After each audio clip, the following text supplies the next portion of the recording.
자, 계속해서 가겠습니다. 교재는 이제 장기 미입행 도시군계 시설부지 매수 청구라고 해서 이 주제는 거의 2년에 한 번 또는 3년에 2번 정도 출제가 되는 그런 주제입니다. 너무너무 중요하고요. 좀 디테일한 부분까지 구성이 됩니다. 그래서 계속해서 가면 이런 식이죠. 도시군계 시설 부지로 결정 고시가 되게 됩니다. 그러면 개발 행위 허가가 금지가 되는 이런 그림으로 잡혀 있어요.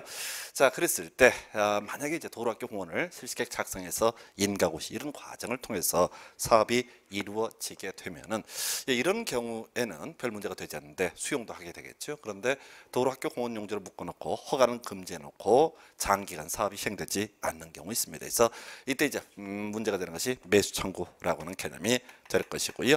자, 요건 기본 뼈대부터 정리해 봅니다. 그래서 10년이 경과합니다. 사업이 시행되고 있지 않습니다. 그리고 세 번째, 지목이 대인 토지 소유자, 이렇게 세 가지 요건을 모두 충족을 하게 되면 특별히 규제받는 토지 소유자, 소위 매수 청구를 할 수가 있습니다. 그래서 포인트는 이제 개념상은 이런 거죠. 지목이 되다라고 하는 거. 그래서 지금 지목이 되다라고 하면 일반적으로 공간정보법에 따라서 건물을 지을 수 있다, 이런 의미를 가지고 있어요. 그런데 도시군계 시설 부지로 묶임에 따라서 건물을 짓지 못하게 된 특별한 희생을 당하고 있는 사람입니다. 그래서 이런 10년 경과하도록 사업이 시행되고 있지 않고, 그다음에 지목이 대인 토지 소유자 매수 청구할 수 있다. 자, 그다음에 매수 청구 있게 되면요, 6월 이내 매수 여부를 결정을 해야 됩니다. 자, 제가 시험 지문에 숫자들은 거의 답이 되지 않는다라고 말씀을 드립니다. 그래서 숫자를 가지고 시험 문제를 구성하고 싶으면 괄호 넣기 문제를 구성을 보통 하게 돼요. 그런데 여기는 하도 시험 문제가 많이 구성이 되니까 숫자도 중요한 출제 포인트가 되게 됩니다. 그래서 6월 이내 매수 여부를 결정을 해야 될 것이고, 경우의 수가 매수 결정을 하는 경우 있습니다. 그리고 또 하나가 매수 거부 결정을 하는 경우도 있습니다. 그래서 매수 결정을 하게 되면요, 또 숫자 하나 외울 거 있죠. 2년 내 매수를 해야 됩니다. 그래서 이때 매수함에 있어서 기본적으로 현금 보상, 현금 매수가 원칙입니다. 그런데 이 매수 의무자가 혹시 지자체다라고 한다면 이때는 도시군계획시설재건을 발행할 수 있습니다. 자, 해서 지자체가 앞으로 돈 갚겠다라고 하는 각서 써주는 것이 도시군계획시설채권이라는 개념이 될 것이고요. 전체 개념 볼까요?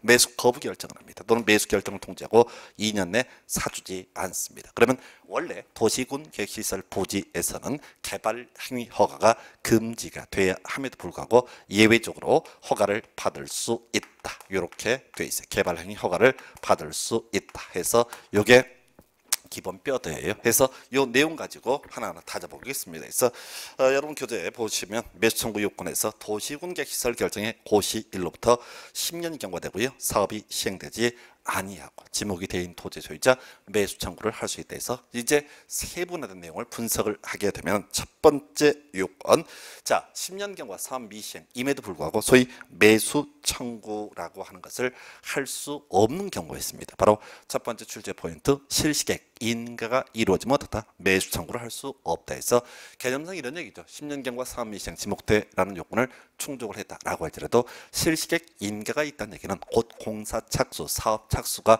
이루어지게 됨을 의미합니다. 그래서 실시계획 인가가 있을 때는 매수 청구를 할 수가 없다. 요게 첫 번째 논의의 포인트라고 할 것이고요. 그 다음에 이제 논의를 할 것이 지목이 대인 토지 소유자 매수 청구할 수 있다. 누구한테? 매수 의무자. 자, 매수 의무자가 제일 어려운 파트예요. 기본적으로 시장우수 등 행정청이 매수 의무자가 되는 게 원칙입니다. 근데 만약에 사업 시행자가 정해진 경우 그 사람도 어떻다? 바로 매수 의무자가 될 수 있다 해서 개념 볼까요?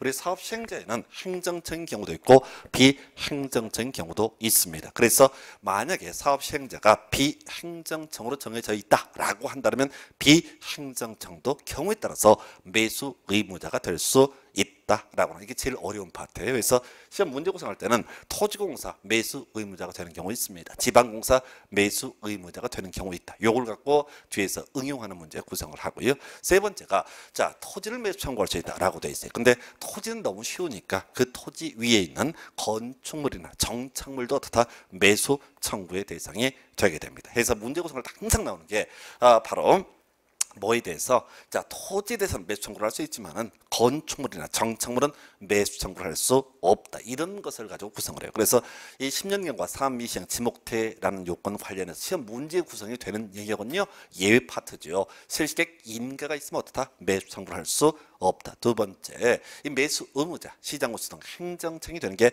일반적인데 비행정청도 시행자가 될 수 라고 되어 있고요. 세 번째 요건, 자 토지만 매수 청구를 하는 것이 아니라 바로 모두 건축물이나 정착물도 매수 청구를 할 수 있다 해서 시험 문제는 항상 예외를 가지고 요즘에 구성이 되기 때문에 바로 예외 파트 여기서 이렇게 세 가지를 가지고 쟁점을 삼게 됩니다. 그 다음 나와 있는 것이 매수 여부에 대한 결정에서 바로 6월이라고 하는 건 나와 있죠. 숫자 가지고 시험 문제 쟁점 삼아서 이게 이제 나중에 매수 결정을 했을 때 2년 내에 사야 된다. 이 숫자 6월하고 2년이 헷갈리게 돼 있어서 매수 여부를 결정하는 것은 6월 이내에 이루어진다라고 했고요.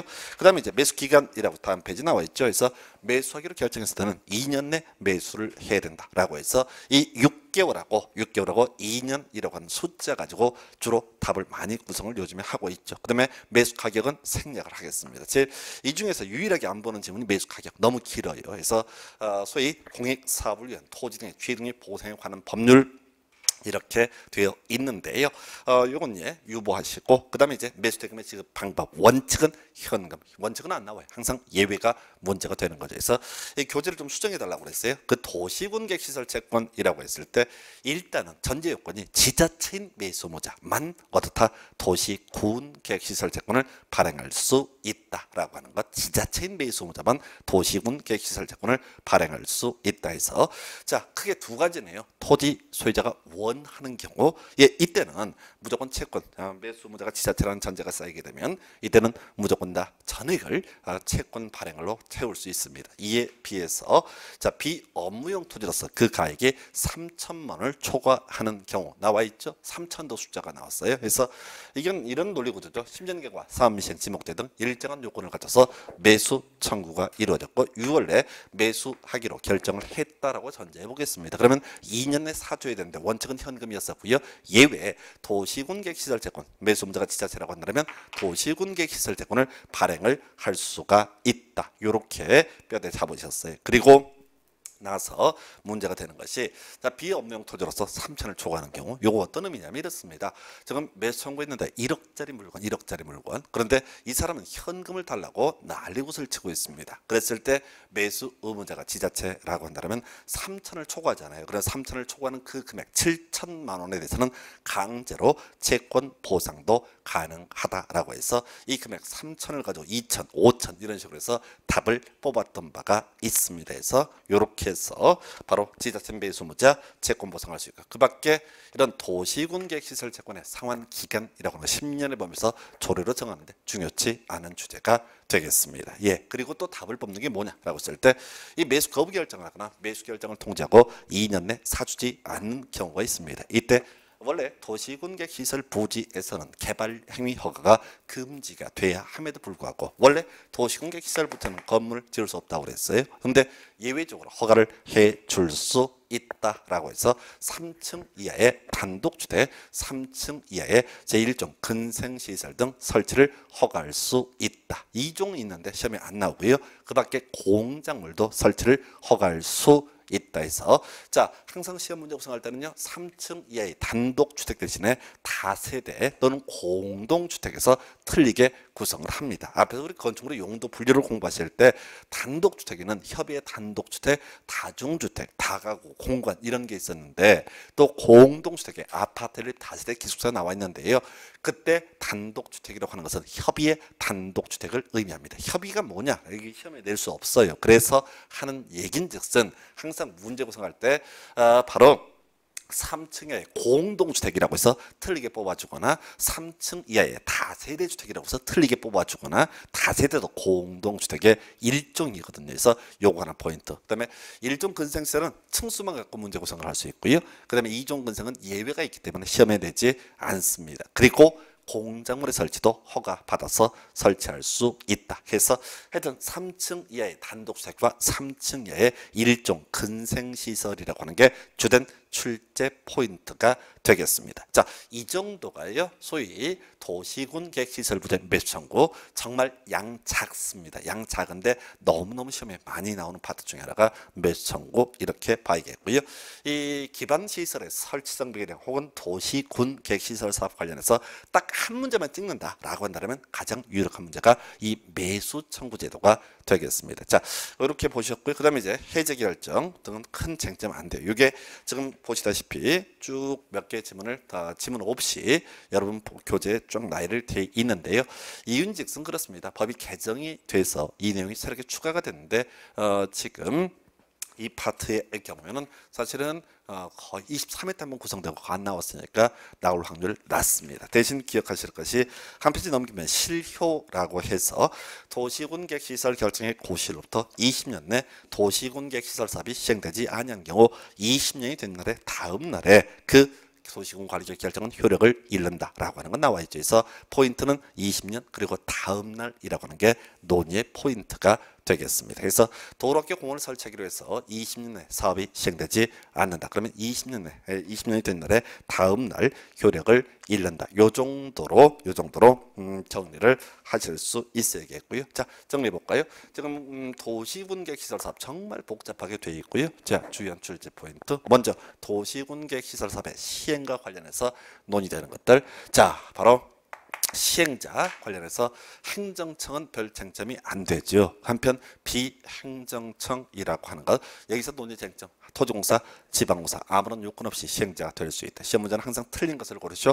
동의를 얻어야 된다. 두 번째 사업 시행자가 갖는 특권 중에서 이런 거 있었죠. 분할에 시행할 수 있다. 일시 사용할 수 있다. 그리고 수용을 할 수가 있다. 이런 게 있었단 말이죠. 해서 요 관련해서 문제가 되는 것들 이렇게 정리를 할 수 있습니다. 그래서 지금 이제 수용 관련해서 사업 인정 및 고시가 있는 것으로 본다라는 표현 앞에는 뭐가 실시 계획의 고시라고 하는 거 필요하고요.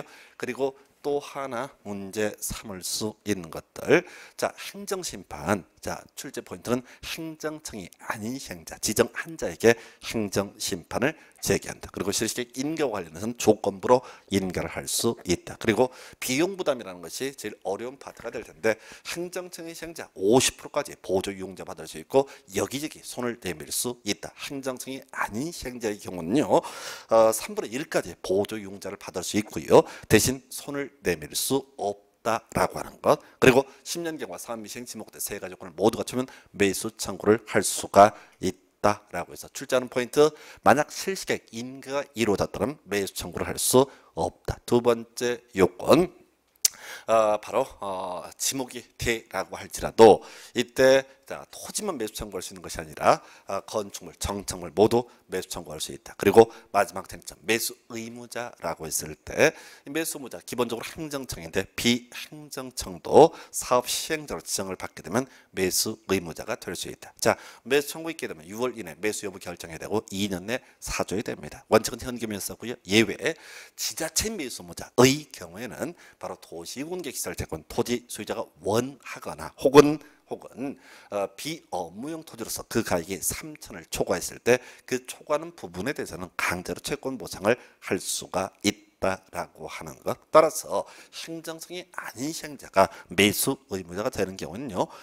지자체가 아니기 때문에 이 사람은 소위 바로 도시군객 시설 채권을 발행을 할 수 없다. 마지막 쟁점 매수 거부 결정 등이 있게 되면 자 3층 이하의 단독주택, 3층의 일종 근생시설, 공작물 등 설치 허가받아서 설치할 수 있다. 허가의 범주 등이 주요한 포인트고요. 그 다음에 20년에 사업이 시행되지 않으면 20년이 된 날에 다음 날 효력을 잃는다 해서 실효의 문제까지 정리해봤고요. 이 다음 날 얘기를 항상 기억할 것이 시가화 유보 기간이 끝난 날에 다음 날 효력을 잃는다. 이런 거 있고요. 그리고 또 하나 문제 삼아서 기억하실 만한 것 중에 하나가 그런 게 또 있었죠.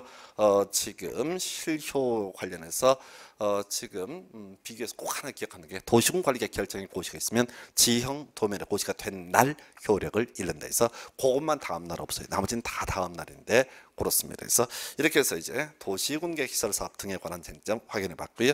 그럼 지구단위 계획구역 관련해서 보도록 하겠습니다. 그래서 일단 전체 그림 보셔야 되죠. 자, 관리계획의 1조 바로 지구단위 계획. 그럼 지구단위 계획은 뭘 하자는 것이다? 건폐율과 용적률과 용도 제한, 높이 제한 등을 하자는 것이 바로 지구단위 계획. 이렇게 정의를 하게 됩니다. 그래서 자, 문제는 그거죠. 이 건폐율, 용적률, 용도 등을 규제하기 위해서 지구단위 계획 수립을 할 수가 있고요. 자, 문제는 지구단위 계획을 수립하기 위한 지역적 범주라고 하는 거, 소위 지구단위 계획 구역이라고 하는 것이 문제가 되게 됩니다. 그래서 이 지구단위 계획 구역이라고 하는 거, 자, 일단은 지구단위 계획을 수립하기 위한 지역적 범주를 얘기하고요. 자, 소위 관리계획 입안 결정 과정을 통해서 지구단위 계획 구역을 지정을 하게 됩니다. 그래서 자, 지구단위 계획 구역 지정하고 나서 다시 지구단위 계획이라고 하는 거 두 번을 하게 된다라고 하는 게 논의의 전제. 그래서 일단은 어떤 지역이 지구단위 계획 구역이다라고 한다면 앞으로 규제 완화가 예상되는 지역, 이런 뉘앙스가 필요합니다. 그래서 일단은 그 중에 우리 교재 중에서 지구단위 계획은 다른 건 다 빼버리고 도시군 관리계획으로 관리계획을 말한다라고 되어 있어요. 그래서 뒤에서 뭐 지구단위 계획에 반드시 포함될 사항이라든가 지구단위 계획으로 완화할 수 있는 사항 등 공부를 하게 될 텐데 결과적으로는 건폐율, 용적률, 용도 제한 혹은 높이 제한 등을 다루기 위한 계획이 바로 지구단위 계획. 대신 우리 앞에서 기억했던 것 중에 이런 거 있었어요.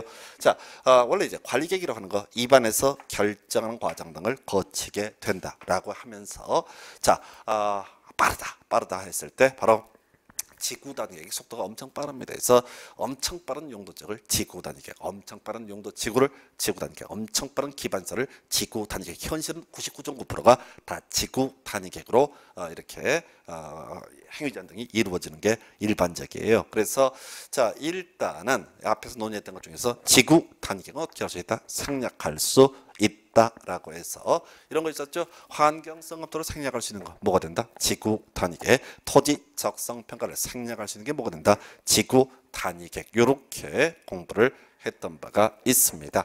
자, 그리고 우리 결정에서도 하나 포인트 있었죠. 자, 기본적으로 시장 군수가 입안하면 도지사가 결정을 하는 그런 구조가 돼야 되는데 누가 바로 시장 군수가 입안한 지구단위 계획은 시장 군수가 직접 결정하는 이런 예외도 공부했던 바가 있습니다. 이런 전제에서요.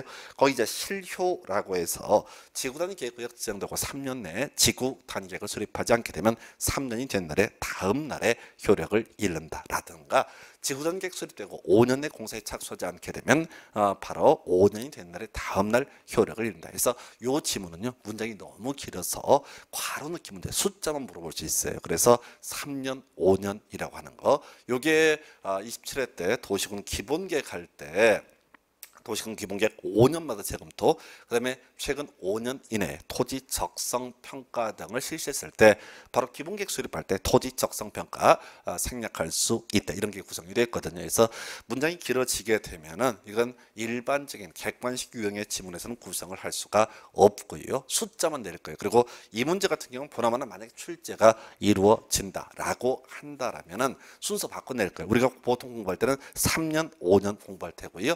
그 다음에 기억, 니은 분명히 순서 기억에다 5년짜리를 밑에 있는 걸 위로 올려줄 거여서 5년, 3년 이렇게 출제할 가능성이 있어 보입니다. 이게 27회 때 나왔던 문제 유형과 비슷하게 출제할 수 있는 그런 사안 중에 하나 이렇게 봤고요.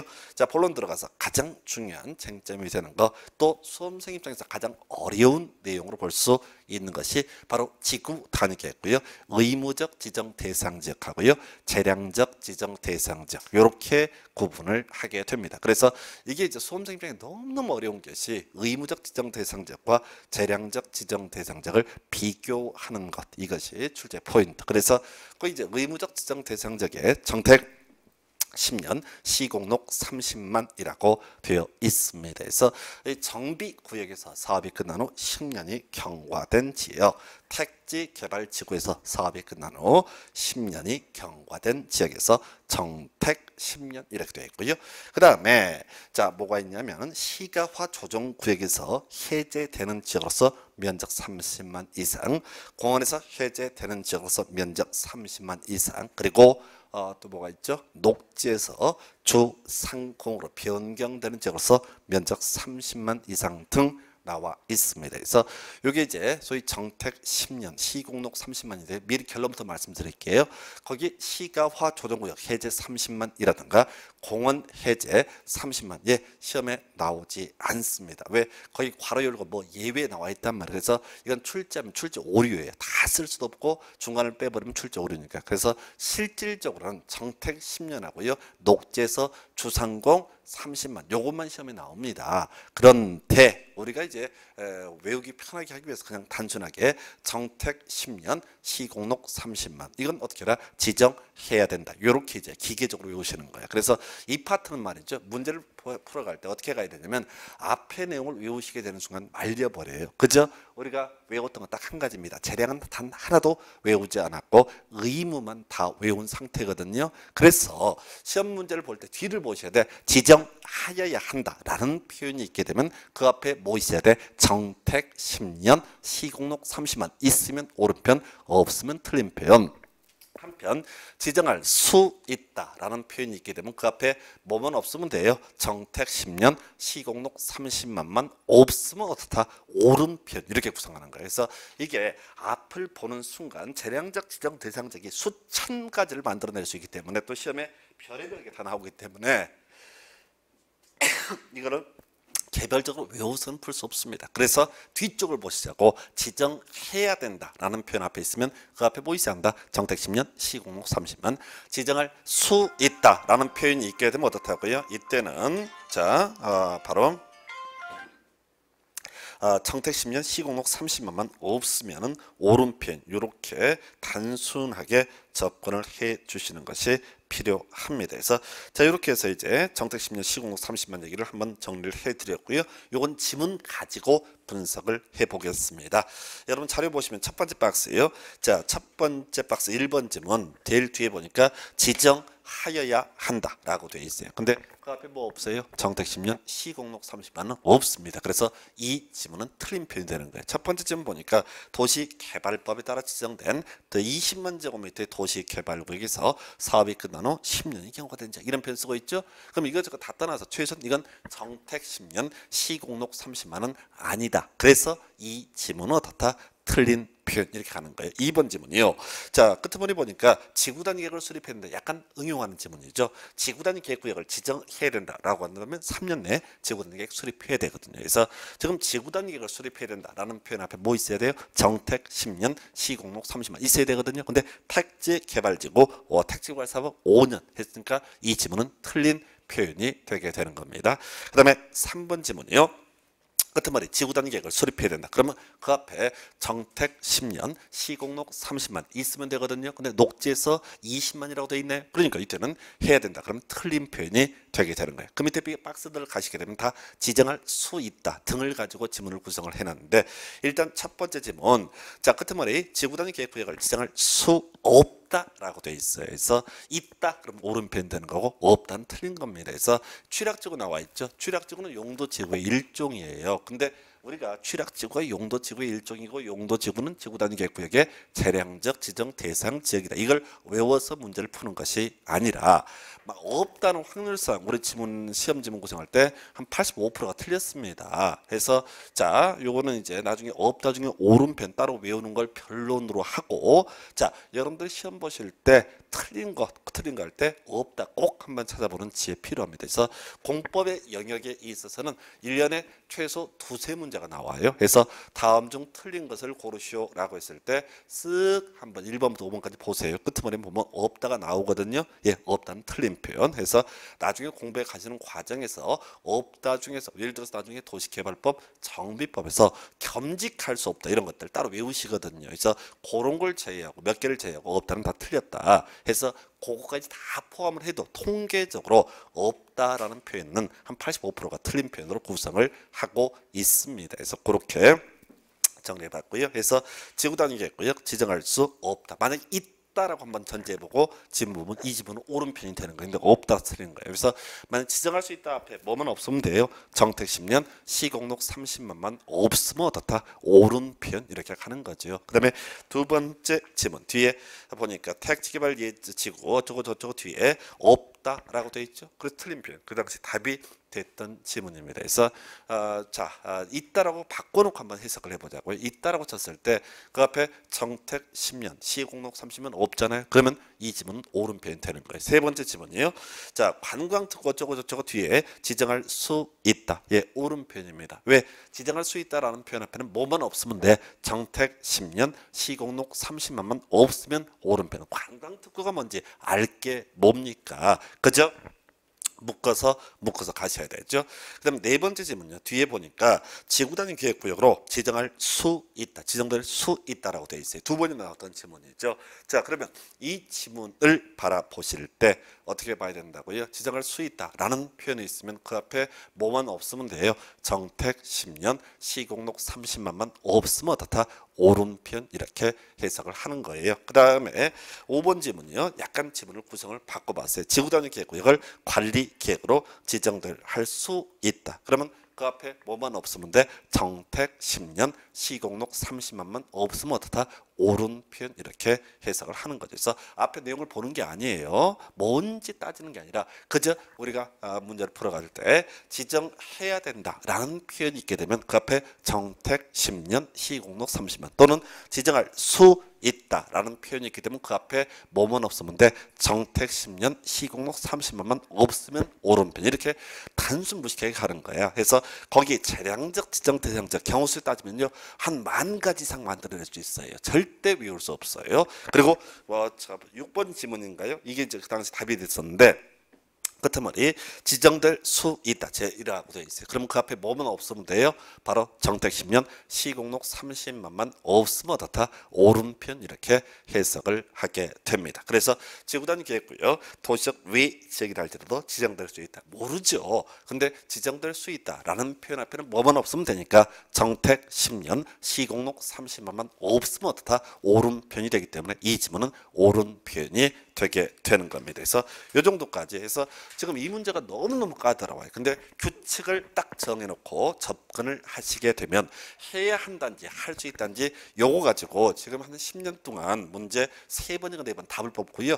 답으로 안 나오던 시험 지문은 끊임없이 구성이 된다. 그래서 무조건 외운 것과 외우지 않은 것을 정확히 구분 지을 수 있는 지혜. 그래서 이게 사실은 공법에서 해야 한다와 할 수 있다를 가지고는 크게 쟁점을 삼지 않는 게 일반적인 출제 기술인데, 자, 이 지구단 계획구역 의무하고 재량을 비교할 때는 겁나게 중요하게 쟁점을 삼고 있습니다. 그래서 자, 이렇게 해서 지구단위 계획구역이라고 하는 거, 일단은 지구단위 계획을 수립하기 위해서 위반 결정 과정을 통해서 일정한 영역 섹터를 지정하게 되는 것을 지구단위 계획구역이라고 해서 시험에 나오는 포인트는 해야 한다와 할 수 있다를 비교하는 것이 출제 포인트라고 봤었고요.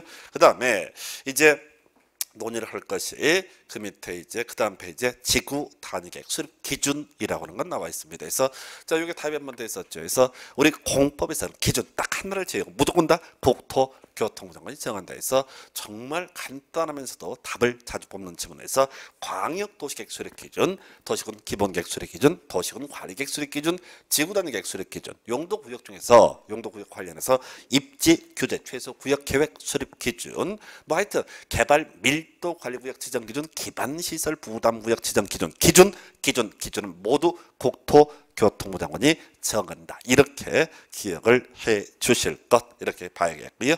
거의 지구단위 계획의 내용이라고 하는 게 있습니다. 그래서 다른 거 빼버리고 소위 필수적 포함사항 2가지, 기건 2가지만 기억을 하시면 됩니다. 그래서 지구 단위 계획에 반드시 포함되어야 할 거 기건 기건이라고 되어 있어서 기반 시설의 배치와 규모 기하고요. 그 다음에 건축물의 건폐율, 용적률, 용도 제한, 높이의 최고한도, 최저 한도라고 하는 거. 그래서 요거는 그 세트를 보셔야 돼. 자, 이 지구 단위 계획은 관리 계획의 일종이니까 건폐율하고요, 용적률, 용도 제한. 그리고 우리가 건폐율, 용적률에서 간접적으로 나오는 규제가 높이 제한이라고 하는 것이 될 텐데, 그저 이 그림 세트를 잡아 주시는 게 중요하다 해서, 자, 결과적으로 지구 단위 계획 반드시 포함될 사항, 기반 시설의 배치 규모는 몰라도 좋아. 대신 꼭 알아야 되는 게 건축물의 건폐율, 용적률, 건축물의 용도 제한, 건축물의 높이의 최고한도, 최저한도에서 높이까지만 가시면 됩니다. 그래서 그게 이제 관련한 문제로서 지구 단위 계획 반드시 포함되어야 되는 사항, 틀린 걸 고르셔야 할 때 기건 밑에 그 17대 문제가 보면은 건축선에 대해서 틀리게 뽑았어요. 근데 그게 중요한 게 아니라 그 지문은 항상 바뀔 수가 있는데, 그저 건폐율, 용적률, 용도 제한, 높이의 최고한도, 최저한도, 이게 줄줄 나오셔야 돼. 이게 조금 있다가 지구 단위 계획으로 완화할 수 있는 것들 할 때도 똑같이 건폐율, 용적률, 용도 제한, 높이 제한, 이 얘기를 또 하게 될 겁니다. 그래서 다시 묶어서 지구 단위 계획에 반드시 포함될 사항, 바로 기건이라고 해서 기반 시설의 배치와 규모, 그 다음에 건폐율, 용적률, 용도 제한, 높이의 최고한도, 최저 한도라고 하는 거, 이게 바로 지구 단위 계획 반드시 포함돼야 할 사항이다. 이렇게 정리를 하게 됩니다. 그 다음에 이제 나올 수 있는 것이, 자, 행위전의 완화부터 먼저 살펴보도록 하겠습니다. 자, 지구 단위 계획에 바로 지구 단위 계획을 통해서 완화할 수 있는 게 뭐냐라고 해서 개설이라고 하는 항목을 보시게 되면은 그런 얘기가 있어요. 그래서 지금 바로 건폐율을, 용적률을, 용도 제한을 완화 적용할 수 있다. 그 다음에 높이 제한 완화 적용할 수 있다. 1조 등의 확보를 위한 높이 제한 완화 적용할 수 있다. 주차장 설치 기준 완화 적용할 수 있다 등 나와 있어요. 근데 원래 지구 단위 계획으로 완화할 수 있는 게 9개가 있거든요. 근데 9개를 다 외우려고 할 필요도 없어. 우리가 다 외우면 그때 또 시험이 안 나올 테니까. 해서 세트 가는 거야. 자, 지구 단위 계획으로 뭘? 건폐율 반드시 포함이 되어 있었죠. 건폐율 완화 적용할 수 있습니다. 용적률 반드시 포함이 되도록 했다고요. 예, 용적률 완화 적용할 수 있습니다. 용도 제한 반드시 포함되도록 했다고요. 예, 용도 제한 완화 적용할 수 있습니다.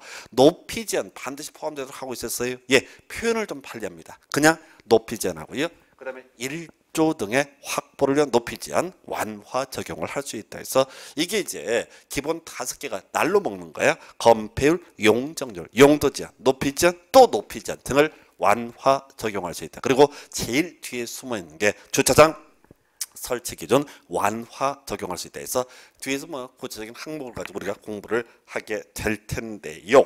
요건 이렇게 가는 거죠. 지구 단위 계획이라고 하는 것을 통해서 주차장 설치 기준 완화 적용한다는 얘기는 이런 얘기입니다. 뒤에서 이제 구체적인 항목을 공부를 하게 될 텐데, 자, 우리가 주차장법이라고 하는 법에서는 주차장을 의무적으로 설치하게 돼 있어요. 근데 주차장 설치 의무가 필요 없는 경우 있거든요. 그렇다고 해서 그 사안을 주차장법이라고 하는 개별법에다 만들 수가 없기 때문에 소위 지구 단위 계획으로 주차장을 완화 적용할 수 있다 해서, 그 외 3가지가 더 있는데 절대 그거 외우시는 거 아닙니다. 어차피 이 지구 단위 계획 의무적 포함상을 가지고 문제 구성을 할 수도 있고, 또는 행위자의 완화를 가지고 문제 구성을 할 수도 있거든요. 그래서 이건 디테일하게 가는 것이 아니라 어떻게 하자, 크게 보는 것이 중요하다 해서, 다시 가겠습니다. 지구 단위 계획 반드시 포함될 사항 기건해서 기반 시설의 배치와 규모, 그리고 세트, 건폐율, 용적률, 용도 제한, 높이 제한 등을 반드시 포함을 시켜라. 그리고 달리 표현하면 이걸 완화 적용할 수 있다. 건폐율, 용적률, 용도 제한,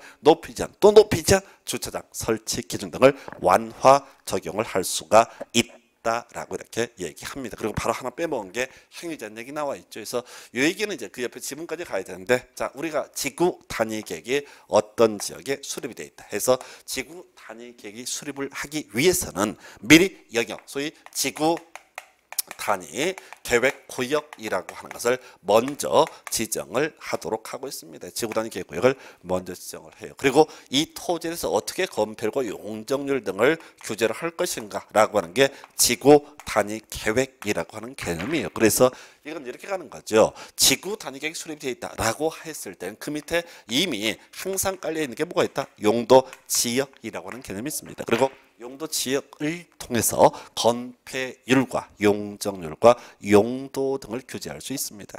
그런데 이 용도 지역에 따른 규제하고요, 지구 단위 계획에 따른 규제가 충돌되게 되면 나중에 수립한 지구 단위 계획을 우선하여 적용한다. 이게 이제 앞에서 우리가 용도 지역하고 지구가 충돌할 때 지구를 우선 적용하고요, 용도 지역하고 지구 단위 계획이 충돌하면 뭐를? 지구 단위 계획을 우선 적용한다라고 하는 것. 해서 요건요, 여러분 자료 제일 하단부에 지문 1번 지문에서 목욕장을 불허하고 있는 지구 단위 계획 구역 이런 표현 나와 있죠. 자, 이게 뭐냐면은 용도 지역에 따라서 목욕장을 설치할 수 있다, 숙박 시설을 설치할 수 있다 없다, 이런 식으로 일정한 규제가 있다는 얘기예요. 그런데 지구 단위 계획으로 목욕장을 금지하고 있다라고 한다면 그 밑에 용도 지역에 따라서 바로 목욕장을 설치할 수 있다라고 할지라도 지구 단위 계획을 우선 적용하기 때문에 지구 단위 계획에 따라서 목욕장을 설치할 수 없다라는 명제가 옳은 표현이 되게 되는 겁니다. 그래서 여기 이제 좀 까다로운데 이렇게 가볼까요? 자, 지구 단위 계획으로 건폐율을 60%로 정하고 있다면 용도 지역을 불문하고 무조건 60%를 적용을 합니다. 자, 지구 단위 계획으로 용적률을 1300%로 정하고 있다면 그 뒤에 이런 저런 거 필요 없어요. 용적률이 뭐 용도 지역이 뭐고 간에 무조건 1300%를 적용한다. 지구 단위 계획으로 아파트 설치를 금지하고 있다라고 한다면 용도 지역이 설령 아파트 허용이 된다라고 할때도 아파트는 금지가 된다. 또 지구 단위 계획으로 숙박시설의 건축을 허용하고 있다라고 한다면 어떻다고요? 숙박시설은 건축할 수 있다. 결국은 이건 이제 사례형으로 문제 구성을 하고 있는데요. 지구 단위 계획에 따른 행위 제한 규제하고요, 용도 지역에 따른 규제가 충돌되게 되면 이때는 뭐를 우선 적용한다? 지구 단위 계획을 우선 적용한다라는 의미가 되겠습니다. 자, 그리고요, 오른쪽 페이지 기부 체납에 따른 규제 완화 나와 있는데 이게 지금 5년 동안 두 문제 구성되어 있어요. 인간이 풀 수 없는 문제입니다. 그래서 자, 우리 앞에서 이런 얘기 했었죠. 지구 단위 계획으로 뭐를? 건폐율을, 용적률을, 용도제를 높이지 않는 걸 완화 적용할 수 있다라고 되어 있어요. 그러면 바로 이 건폐를 얼마까지 완화 적용하느냐, 용적률을 어떻게 완화 적용할 수 있느냐, 높이전 어떻게 완화 적용할 수 있느냐라고 묻는 문제가 출제가 된 바가 있는데 이 문제는요, 뒤에 이제 관련 5년간 문제 등을 보게 되면 그런 게 나오게 되는데 못 풀어요. 학원 강사도 풀 수 없는 문제고 해서 이건 버리는 문제. 대신 쉬운 걸 외우셔야 돼. 그 밑에 건폐를 얼마까지 완화 적용할 수 있다? 1.5배입니다. 용적률은 얼마까지 완화 적용할 수 있다? 2배 되겠습니다. 해서 자, 이게 도시 지역에서의 지구 단위 계획 구역이든 도시적 외 지역에서의 지구 단위 계획 구역은 불문하고 건폐는 결론적으로 얼마? 1.5배. 용적률은 최대 얼마까지? 2배. 요걸 기억하셔야 된다고 해서 지금 요게 24회 등 가면 지문이 구성이 됐는데 지금 중간에요, 건폐율 완화 적용, 그다음에 용적률 완화 적용 관련해서 구체적인 계산 문제가 한번 출제가 됐는데 버려야 될 주제가 될 것이고요. 대신 최대 완화할 수 있는 범위, 아무리 기부 체납을 많이 한다라고 할지라도 국가한테 지자체한테 땅을 헌납을 해도 기존 용도 지역에서 허용되는 건폐율의 1.5배, 용적률은 얼마까지? 2배까지 완화 적용을 할 수가 라고 하는 거, 요렇게 정리를 하셔야 되겠습니다. 그리고 나서 마지막 주제가 주차장 설치 기준 한번 나왔어요. 다음 페이지 가시게 되면 한옥마을을 조성하거나 차 없는 거리를 조성을 하고자 할 때는 이때 주차장 설치 기준 100%까지 완화 적용을 했다. 숫자 100%만 기억하시면 돼요. 한옥마을 차 없는 거리 개념이 이렇습니다.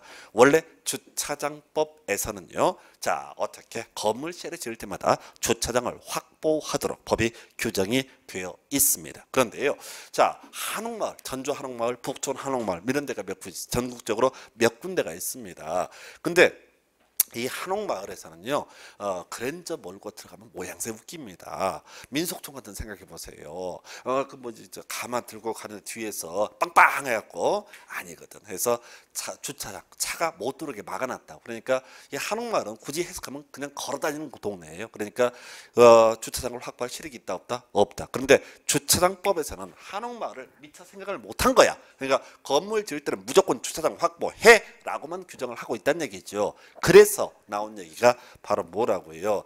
그런 경우에 주차장법을 배제하는 방법이 없다는 얘기죠. 그래서 지구 단위 계획에는 형식으로 아예 설치 의무가 면제가 되는 거 100%까지 완화 적용을 할 수가 있다. 이런 구조예요. 또 하나가 바로 뭐냐면은 차 없는 거리, 그것도 시험에 안 나와. 그래서 저 인사동 차 없는 거리 이런데 건물 지을 때 주차장 설치 의무 필요 없거든요. 그래서 지구 단위 계획을 통해서 주차장 설치 의무를 면제를 하게 된다. 그래서 자 이렇게 해서 이제 지구 단위 계획에는 쟁점까지 확인해 드리고 잠시 쉬었다가 개발 행위 허가부터 이어서 가도록 하겠습니다.